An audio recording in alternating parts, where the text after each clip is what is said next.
abantu barahumye mu buryo bukomeye cyane. Uhereye mu butumwa twagiye dutanga tubwira abantu ko Imana ije kwambika ubusa abantu, tuburira abapasita, abareverandi, abaprofete bari kuri izi mbuga nkoranyambaga ngo hari stop. Twamaze igihe tubivuga kitari gito, ariko ngira ngo namwe nimukurikirana murabona ibintu biri kugenda biba. Bamwe babaye akabarore, bahindutse nk'inkingi z'umunyu, abandi babaye ruvumwa. Reka mbabwire, umuntu akwanitse Imana yakwanura, ariko Imana ikwanitse nta muntu wakwanura. Ndagasubiramo, mukameramani wanjye aze kumfasha aka kantu aze kugakata tugakwirakwiza. Imana ikwanitse nta wakwanura, ariko umuntu akwanitse Imana irakwanura. Hanyuma rero Imana irimo iranika abantu, nta muntu uzabanura. Rero nabo namwe muzagerageza kwiyanura, ariko ntibizakunda. Natanze imiburo myinshi umwuka yampishuriye, umwuka w'Imana arimo arira ambwira ngo tanga umuburo, vuza ikondera, vuza induru, babwire begera abashumba bandi bagihagaze, babasengere, babarambike ibiganza, imitima iranangira. Nshuti zanjye, si nibi gusa ku bakozi ba Kristo yahaye umuhamagaro mukadeviya ku bwa views mwishakira, ku bwa indonke n'amafaranga mushaka, mukandagaza izina ry'Imana.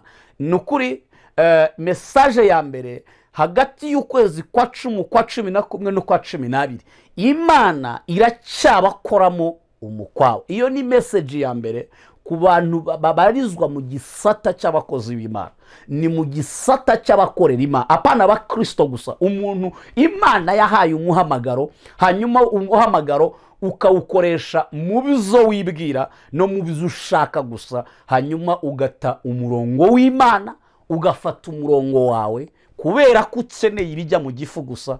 Imana yawe kuko yabaye inda, ndagira ngo nkubwire ko Imana yarambwiye ngo ubibutse ko ibyo kurya ari iby'inda, n'inda nayo ari y'ibyo kurya, ngo ariko byose Uwiteka azagira gute? Azabitsemba. Rero ndacyatanga imiburo Imana yampaye ku bakozi b'Imana, ba prophet, ba pastor, ba reverend, bishop, abahanuzi. Amahoro y'Imana abane nawe nshuti y'umusaraba, dusangiye amakubo no kwihangana biri muri Kristo Yesu. Nari ngukumbuye kandi nawe ndabizi wari unkumbuye, kandi ndabizi ko umaze igihe usenga kugira ngo wumve ikiri ku mutima w'Imana. Nyemerera rero muri uyu mwanya nguhe ikaze mu butumwa twahawe na Kristo muri aya mezi asigaye ngo umwaka urangire. Ese bimeze bite mu isi y'umwuka, mu gisata cy'iyobokamana, mu gisata cy'abantu bemera Imana batemera indi myuka, ahubwo bemera umwuka wera?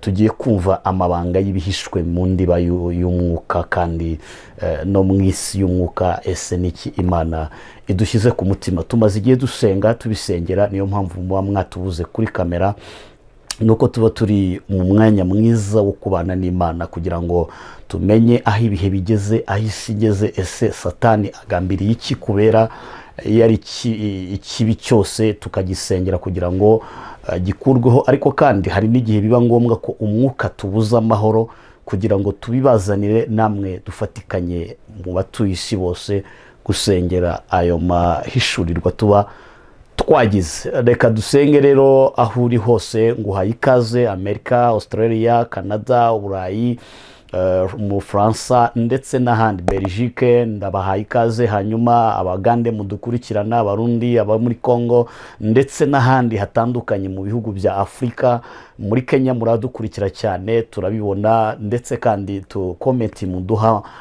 Imana ibaho umugisha namwe kuko mufata uwo mwanya mukandika muduha courage kugira ngo dukomeze umurimo w'ubwami bw'Imana. Mukuri mudahari ntacyo twaba turi gukorera, kuko Yesu yadushyizeho kugira ngo dukorere abera kandi tuzabiherebwe ingororano. Rero iyi ni ministry ruratashye. Hanyuma hano murabizi neza ko twiyemeje gutambutsa iby'Imana duhaye, apana iby'isi duhaye, apana iby'abantu bashaka gusa, ahubwo twafashe umurongo umwe turavuga ngo habe mu nzara, habe mu kaga, habe twambaye ubusa, habe mu mvura, habe inkuba zikubita, ntabwo tuzateshuka uyu murongo. Ni promesse ndabahaye, kandi ndatekereza mu myaka igera kuri 5 tugiye kumarana hano hantu cyangwa 4, nta kintu na kimwe cyo kunenga, kuko ntabwo twinjira mu byo isi iri kwinjizamo abandi bantu, ahubwo twebwe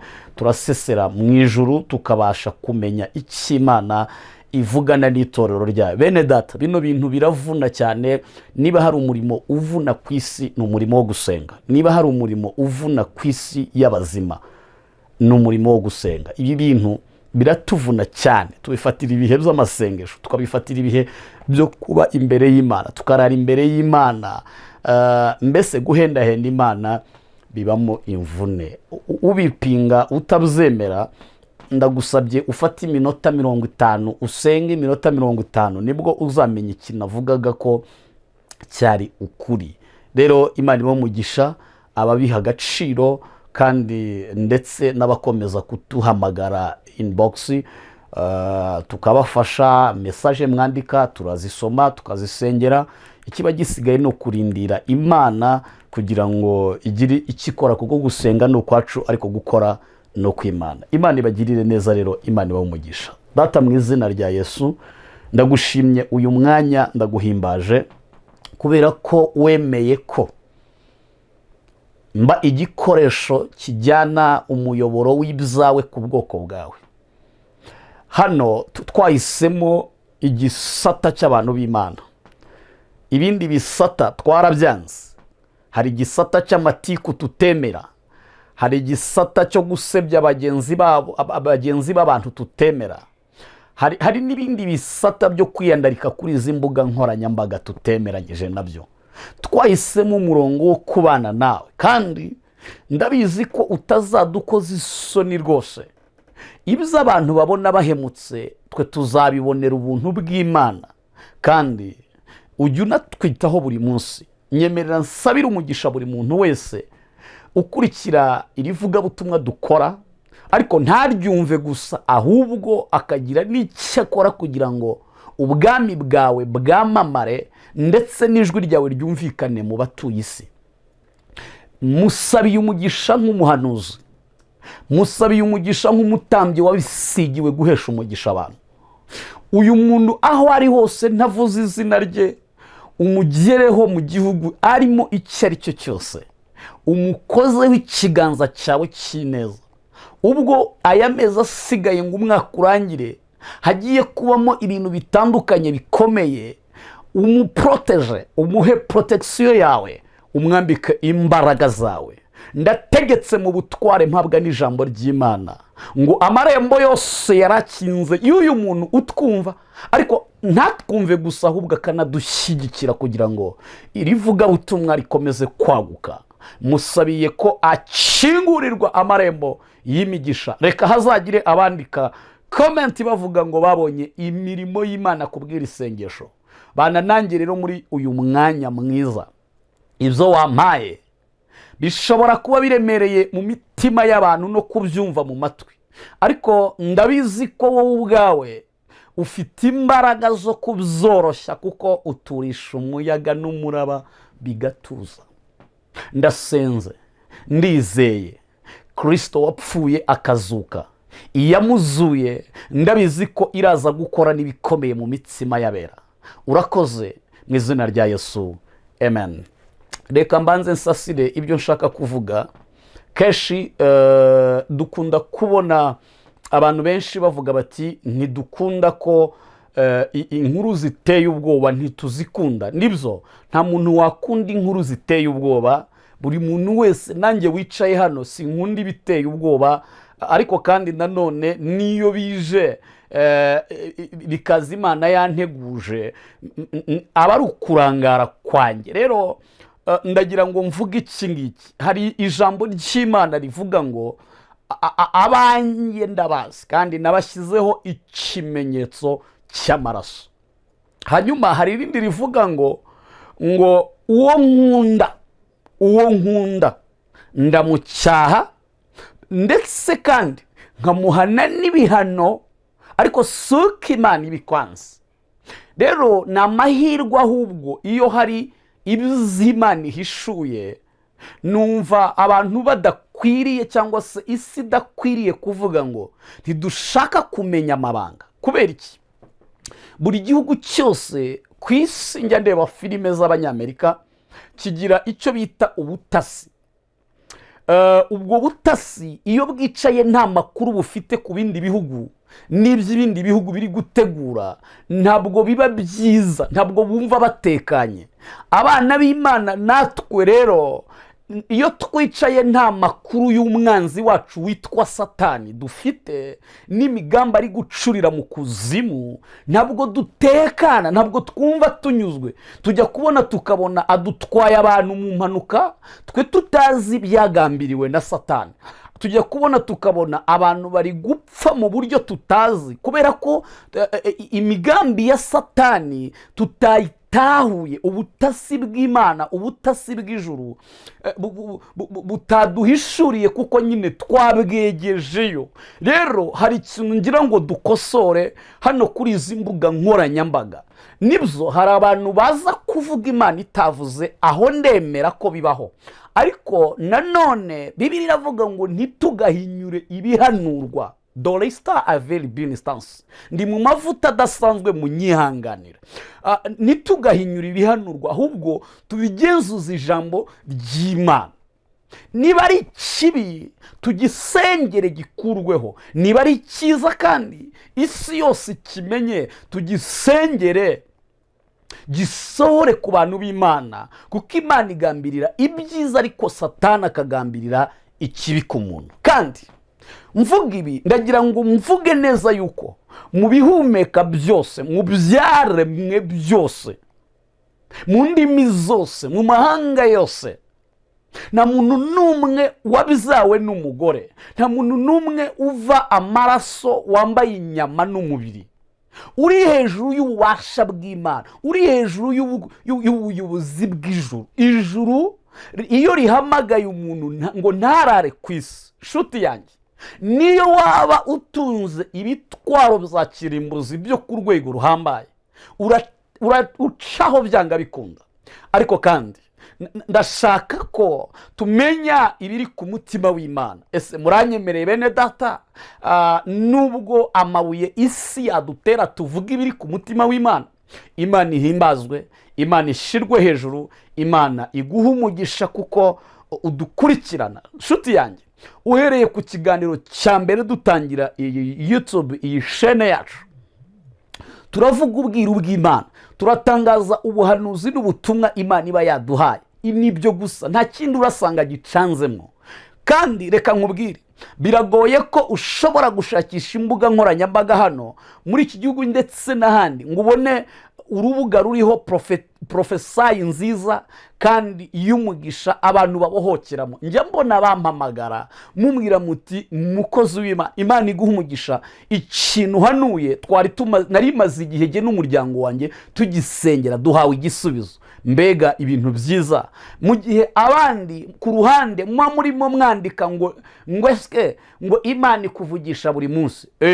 Imana yacu ntirobanura ku butoni, ariko reka nkwitangazo, Imana iratonesha. niba Imana yarampisemo ngo ingire itiyo ijyana ibyayo, wowe urinde utuka iyakuremye, wowe urinde uhangana n'ubutumwa bw'Imana, wowe urinde urwanya Imana. reka nkubwire, umuntu warwana nanjye yambasha, yananyica rwose, yangirira nabi bishoboka, ariko warwana n'Imana iri muri nge ntabwo byakunda. hari ibintu bidakunda, hari ibintu bidashoboka, hari ibintu bitaneshwa. muri ibyo rero Imana umuremyi w'ijuru n'isi ntigitsindwa, ntiginanirwa. niba uri umusomyi, uhere mu itangiriro ugere mu byahishuwe, urasanga ahantu hose Imana yarwanye intambara, yarazinesheje. icyakoze iyo biri hagati, abantu bashobora kwigamba bakavuga ngo twarayishoboye, ariko finale muhurira ku nyanja itukura, urimo umira nkeri nka Farawo. hanyuma nibwo umenya ko wakinnye n'ibidakinwa. do piri sando ero. uhawe ikaze rero mu butumwa. ngira ngo turi mu kwezi mu kwezi kwa cyenda, turi mu kwezi kwa cyenda itariki maybe ni 11. Reka nguhe ubutumwa bw'ukwezi kwa 10, ukwa 11 ndetse n'ukwa 12. Hanyuma no muri uku kwa 9 natinze kubutanga ubw'ukwa 9, ariko kandi nabonye ingaruka zabyo mbi kuri njyewe.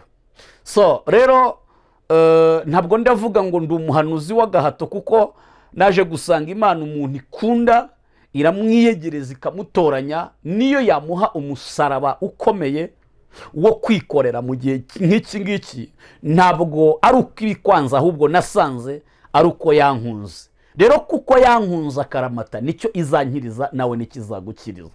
Rero mba hafi kandi ndagusaba kudacikanwa, kuko impamvu si uko nkeneye views yawe, ahubwo icyo nkeneye ni ubugingo bwawe ko burokoka. Icya kabiri nkeneye ni uko ugenda hagati y'ibikwica ariko uzi ko bihari, utagenda nk'impumyi muri iyi minsi ya none. Ubuhanuzi bw'ukwezi kwa 10, ukwa 11 ndetse n'ukwa 12. Ikindi nkwibutse ko nta kintu na kimwe hano kuri izi mbuga nkoranyambaga twahanuye kitarasohora ku bantu. Icyakoza umwuka yamishuriye ko abantu bahumye batabasha kubona, abantu barahumye mu buryo bukomeye cyane. Uhereye mu butumwa twagiye dutanga tubwira abantu ko Imana ije kwambika ubusa abantu, tuburira abapasta, abareverandi, abaprofete bari kuri izi mbuga nkoranyambaga ngo hari stop. Twamaze igihe tubivuga kitari gito, ariko ngira ngo namwe nimukurikirana murabona ibintu biri kugenda biba. Bamwe babaye akabarore, bahindutse nk'inkingi z'umunyu, abandi babaye ruvumwa. Reka mbabwire, umuntu akwanitse Imana yakwanura, ariko Imana ikwanitse nta muntu wakwanura. Ndagasubiramo, mukameramani wanjye aze kumfasha aka kantu, aze kugakata tugakwirakwiza. Imana ikwanitse nta wakwanura, ariko umuntu akwanitse Imana irakwanura. Hanyuma rero Imana irimo iranika abantu, nta muntu uzabanura. Rero nabo namwe muzagerageza kwiyanura, ariko ntibizakunda. Natanze imiburo myinshi umwuka yamishuriye, umwuka w'Imana ari marira ambwira ngo tanga umuburo, vuza ikondera, vuza induru, babwire begera abashumba bandi bagihagaze, babasengere, babarambike ibiganza, imitima iranangira. Nshuti zanjye, si nibi gusa ku bakozi ba Kristo yahaye umuhamagaro mukadeviya ku bwa views mwishakira, ku bwa indonke n'amafaranga mushaka, mukandagaza izina ry'Imana. Nukuri message ya mbere, hagati y'ukwezi kwa 10, kwa 11 no kwa 12, Imana iracyabakoramo umukwawe. Iyo ni message ya mbere ku bantu babarizwa mu gisata cy'abakozi b'Imana, ni mu gisata cy'abakorera Imana, apana ba Kristo gusa. Umuntu Imana yahaye umuhamagaro, hanyuma umuhamagaro ukawukoresha mu bizo wibwira no mu bizo ushaka gusa, hanyuma ugata umurongo w'Imana, ugafata umurongo wawe kubera ko ukeneye ibijya mu gifu gusa. Imana yawe kuko yabaye inda, ndagira ngo nkubwire ko Imana yarambwiye ngo ubibutse ko ibyo kurya ari iby'inda, n'inda nayo ari y'ibyo kurya, ngo ariko byose Uwiteka azagira gute? Azabitsemba. Rero ndacyatanga imiburo Imana yampaye ku bakozi b'Imana, ba prophet, ba pastor, ba reverend, ba bishop, abahanuzi batandukanye. Nimugorore inzira y'Uwiteka, nimumere nka Yohana ari kuvuga ngo nimugorore inzira y'Uwiteka, nimugorore inzira y'Uwiteka, nimugorore inzira y'Uwiteka. Umwuka yanganirije ibi arimo arira, kuko hari bamwe Imana igiye guhanisha ibihano byo gusibanganya ubuzima bwabo. Ibyo bihano nabonye biremereye. Abandi bamwe bagiye kujya mu bitaro, kandi uzaryamayo waturireyo, kandi narakwinginze ngo wature bigishoboka, mwaranze. Rero bakozi b'Imana mubarizwa hano ku mbuga nkoranyambaga, murimo mukora ibiz'Imana idashaka, mwahaye inshingano Imana itabahaye, mwagiye mu myanya Imana itabashyizemo. Inshuti yanjye, ndakugaruza ubugwaneza bwa Kristo ngo wumvire ijwi, niba koko uhamya neza ko ugifite amatwi yumva. Reka nkubwire, Yohana mu byahishuwe yaranditse aravuga ngo ufite ugutwi niyumva iby'umwuka abwira amatorero.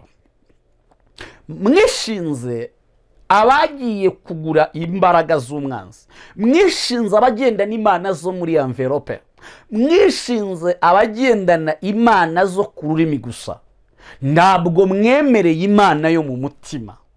None mesaje yawe nuko ukwa 10, ukwa 11, ukwa 12 n'amezi 3, ariko n'amezi Imana irakwereka ko ari Imana itandukanye n'ibyo wibwira. Bibiliya iravuga ngo narababwiye muranangira, ngo ariko ngo nanjye nzabakina ku mubyimba, ibyo mwatinyaga bigize gute bibagezeho. Imana iturengere, Imana idutabare, Imana idufashe. Bakozi b'Imana, bantu b'Imana, banyamuhamagaro, twumvire umwuka mu gihe gisa n'iki ngiki, kuko nta kindi Satani arwanya, ararwanya ubugingo bwawe. Mesaje ya kabiri cyangwa se ubutumwa bwa kabiri naha, kuko ngiye kumara hafi amezi nk'abiri niba atari kumwe, 2, 3 gutyo, ndimo senga hafi aho ngaho, hagati y'ukwezi kumwe n'amezi 2 maze iminsi ndi gusenga mbaza iby'uyu mwaka. Ngira ngo muri kubibona ko abantu bamwe bari gupfa bitunguranye, umuntu akagenda ari muzima akagaruka ari umurambo. Hanyuma rero ni kenshi tubabwira ngo mwihubuka ngo mugende mu ngendo zitari ngombwa, mwihubuka ngo mugende gutyo gusa Imana itavuze. Ariko mfite ikibazo, eske kubera iki amatwi y'abantu atarimo yumva? Nagiye kubona mbona amaboko y'imikara ariho umwijima mwinshi, mbona ari gufata fime akazambika abantu mu maso. Ayo maboko yamara kwambika buri wese fime, nkabona buri wese ari kugenda ameze nk'uri kurandatwa atazi yajya. Bamwe nkabona baragwa mu manga, abandi nkabona baragwa mu minyobo, abandi nkabona barimo baragenda basitara, kandi basitara bakava amaraso ku birenge byabo. Mana irambwira ngo mbwira abantu ngo muri uyu mwaka ngo abadayimoni bambitse abantu fime zo kutareba mu isi y'umwuka, babambuye amaso mazima, babacomekamo amaso apfuye. Hanyuma mu buryo buri spiritual, abantu ntibakiza aho bagana, abantu ntibakiza iyo bava n'iyo bajya, bameze nk'umuyaga utafite aho uri kugana, uri guhuha. Imana irambwira ngo abantu mbere y'uko umwaka urangira ngo fata ibihe byo gusenga. Ubwo mbambwira abanyumva, batanyumva muzajya mwumva ibindi. Burya harimo utugaruzo tw'Imana. Iyo utumviye Imana ifite utugaruzo twayo. Abisiraheli baze kuyumvira mu butayu bashiriyeyo. Ubwo rero ko nako hari igihe wanga kumva umuburo ukumva ibindi. Rero kubanyumva, kubankurikirana, kubizera umuhamagaro undimo, ndagira ngo ufate ibihe mbere y'uko winjira mu kwezi kwa 10, usenga amasengesho y'iminsi 2. Ni amasengesho abwira Imana ngo Mana nyambutsa uyu mwaka amahoro, kuko mu mezi 3 asigaye ngo umwaka urangire, Satani yamaze kwambika abantu fime zo kutumva, zo kutareba, ndetse yamaze kuvunira ibiti mu matwi y'abantu. Yarunzemo ibiti ku buryo abantu ntibagishaka kumva, nibibakiza ntibabishaka, nibibabeshaho ntibabishaka. ariko umuntu yagera ku munota wa nyuma ugasanga nibwo uri kuduhamagara ngo mukozi w'Imana, ngo umwuka urimo urashira. Nshuti yanjye, jya ukurikira ubutumwa tuguha, usenge uko twakubwiye, winjire mu bihe byo gusenga, ko ntacyo mbatse, ko nta kiguzi ngusabye, ko nta kintu kindi nkubwiye kera kirabura. Gusenga bikunanije iki? Ese byakunaniye n'inyura bigushoborera? Ese nkunda ubuzima bwawe kukurenza? Ese nkunda ubuzima bwawe kurenza Kristo bakuntumyeho? Ese nkunda ubuzima bwawe kurenza uwagupfiriye? Oya, oya, oya, oya, oya. Amasengesho yose y'iminsi ibiri ku bantu bizera ko Imana ivugana natwe. Ni amasengesho afite teme ivuga ngo Mana nyambutse uyu mwaka mahoro ungeze 2026, kandi jye nawe tuzaririmba izishimwe tugeze 2026. Iyo tuvuga ibi hari umuntu ushaka kuvuga ngo ariko ngo ubundi mwebwe ngo muhanura ibibi gusa, muhanura impfu gusa, Satani agambirira. None se nanjye nkubaze nshuti yanjye, hari icyiza Satani agambirira? Twebwe rega turi mu gisata cy'iyobokamana. Mu iyobokamana twizerera mu mbaraga z'umwuka. Hanyuma hari n'abandi babarizwa mu gisata cya Satani, abo nabo bizerera mu isi y'imyuka. Rero abo ni abadayimoni na Satani. Iyo rero twavumbuye amabanga yabo, kuko bo nta cyiza bagambirira, ni bibi bisa. Iyo tuyavumbuye ni byiza ko tuburira abacu batahawe iyi mpano y'ubuhanuzi. Haleluya. Bibiliya kandi ku bapotre muyicurika n'ababishope muyicurika mukabuza abantu kuvuga Imana no guhanura. Ndagira ngo nkumenyeshe ko Bibiliya iravuga ngo mwifuza impano zose, ngo ariko cyane cyane impano y'ubuhanuzi. Urwo rupapuro se muzarusiba cyangwa muzaruca. Niyo mpamvu rero ibyo abantu bagoretse turiho ngo bigororoke, kandi tube umuyoboro w'Imana wo guhamya ko bigira gute bishoboka. Message ya gatatu, ngira ngo ni na message isatira umusozo. Nahawe ibintu bitatu muri uyu mwaka mbere y'uko umwaka urangira. Icya gatatu, narabwiwe ngo buri muntu wese nashinganisha ibye mu Mana. Ushinganisha abana bawe mu Mana, ushinganisha umugabo wawe mu Mana, ushinganishe business yawe mu Mana, ushinganishe akazi ukora mu Mana. Iyo ofisi n'akazi wahawe gashinganishe mu Mana. Umukoresha wawe mushinganishe mu Mana, mushinganishe ibyanyu mu Mana. Okay, musabe protection yo guproteje ibyanyu mu buryo bw'ubumana. Imana itange protection ku byanyu, kandi mujye munyihanganira. Ndi umuhanuzi utari umwana, meze nka Yesaya, ndi umwe mu bahanuzi bakuru. Rero nababwiye ko twinjiye mu gihe cyo kuvugira mu marenga y'ubumana. Ariko kandi nta nubwo ari twe abera gusa twumva igihe burayo, ari n'abandi bacyumva. Nawe ucyumva rero aho ubarizwa hariho hose sijuwi, ariko umwuka yarambwiye ngo abantu nibashinganishe ibyabo, kuko nabonye Satani afite umugambi mubi cyane. Umugambi nabonaga amazu y'abantu bamwe na bamwe ari mashya, ni muri rusange, ntabwo mvuga mu gihugu kimwe cyangwa ikindi. Amazu mbona amazu arasabwe, nkabona inkongi z'imiriro zirafata amazu. Satani agambiriye guhombya abantu, ku buryo inzu yawe ishobora kuba iri kwestarwamo, ukajya kubona ukabona inkongi irayifasha. Hanyuma ngira ngo abo muri Amerika iyo baza kumenya iyi message mbere, baba bararinze wa mujyi wabo wahiye. Wowe rero ubibwiwe bitaraho, kuko Imana igukunda, kuko utaragera ku rwego rw'isodomu n'igomora. Shinganisha ibyawe. Nshuti yanjye, nugira igihombo uzamenye ko Prophet Evode yari yakuhaye ubutumwa ngo ushinganishe ibyawe n'abawe mu Mana. Mushinganisha ibinyabiziga byanyu mu Mana. Ibyo simbabwiye ngo mureke kujya mu bwishingizi.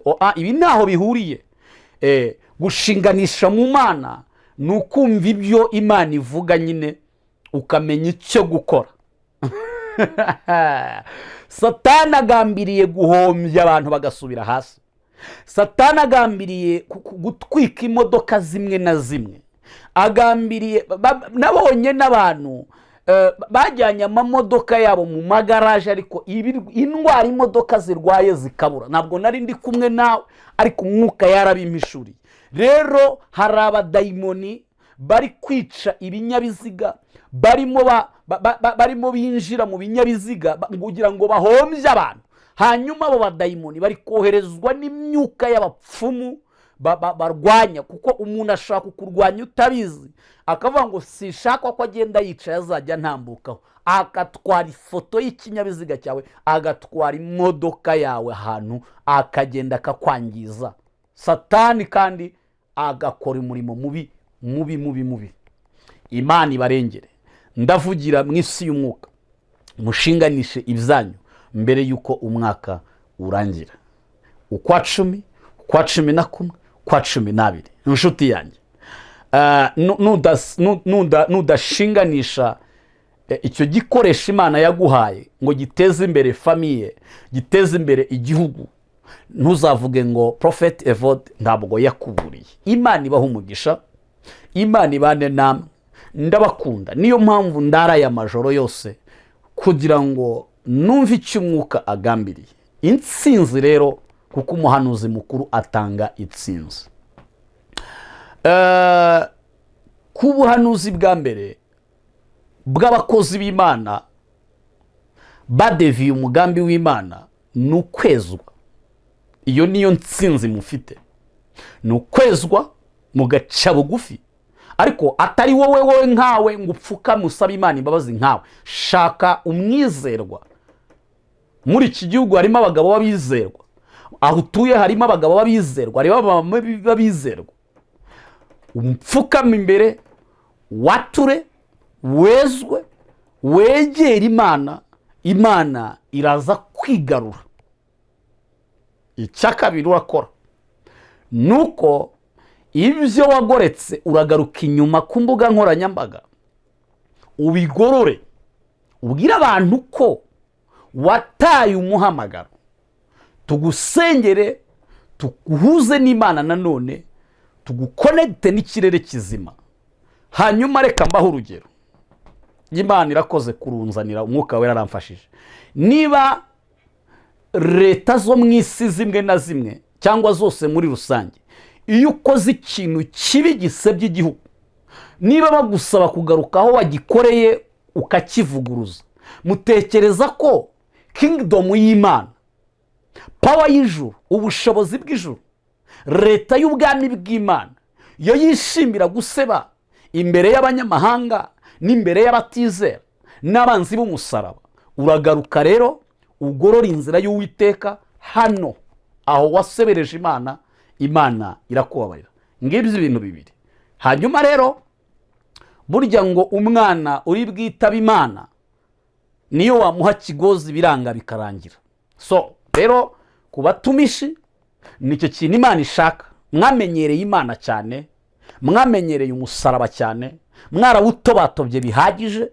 Imana rero mu ifuhe ryinshi irifuza ko watura ukagaruka, kandi then ukezwa, ukabwira abantu ibyo wabagamo, ukavuga ko wanabivuyemo, tukaguhabiriza, tukagusengera.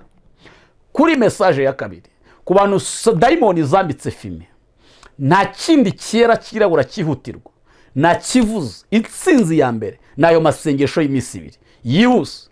Imana iguhumure, umrebe mu isi y'umwuka, kandi urangize umwaka amahoro. Message ya gatatu natanze, intsinzi yayo ni iyi ngiyi nanone. Intsinzi ya message ya gatatu nuko abantu b'Imana bitirirwa izina ry'Imana, ndetse bakorera Imana, ndetse kandi bafite aho bageze mu buryo bw'ubumana, ndetse wenda nabo twita abapagani, abataramenya Yesu Kristo. Nuze kwinangira umutima, nukuri ushinganishe ibyawe, ariko noneho numara kubishinganisha, intsinzi yawe niyo ya mbere yo gushinganisha. intsinzi ya kabiri ni uko ugomba kumenya icyo gukora. nta muntu ujya mu bwishingizi ntacyo akora, ntacyo akoze. ntabwo bavuga ngo ndishinganishije gusa. ubwo rero kandi intsinzi yindi ya gatatu ni uko nyuma yo kumenya icyo gukora, ni uko nanone kandi nawe urahindukira nawe ubwawe ugafata ibihe byo gusengera buri kintu cyawe cyose ukivuze mu mazina yacyo. Yesu rero abaho umugisha, Imana ibane namwe, kandi ndabizi ko uyu mwaka urawurangiza amahoro niwumva ubutumwa, kandi abadayimoni ntibazakubasha kuko imigambi yabo uba wayivumbuye mu isi y'umwuka.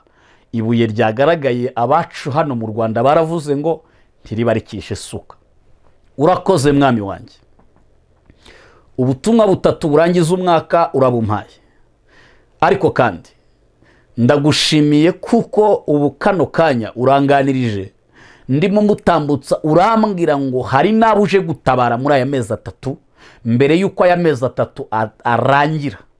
hari abantu uje gutabara bakabona ineza yawe, hari abo uje gukorera ubukwe bitari kuzakunda, hari abo uje gukiza impanuka bitari gukunda, hari abo uje gukuraho amarozi bitari gukunda, hari abo uje kuzamura mu ntera bitari gukunda, hari abo ushyiriyeho utuntu hano bitari kuza adopira sado elosefo eno. aba nabo ugiye gutabara uzabarinde kwibagirwa, nanjye ndimo uzaturinde kwibagirwa. nanjye ubu butabazi bungereho mu izina rya Yesu, n'uyu muntu nkurikiranye bumugereho mu izina rya Yesu. Urakoze Yesu kubw'imirimo yawe n'ibitangaza byawe, urakoze kubw'imbaraga z'umwuka wera, mu izina rya Kristo Yesu wapfuye akazuka. Amen. Imana iguhe umugisha, Imana ibane nawe, Imana ikugirire ineza yayo, kandi Imana ikwagurira imbago. Shalom, shalom, amen.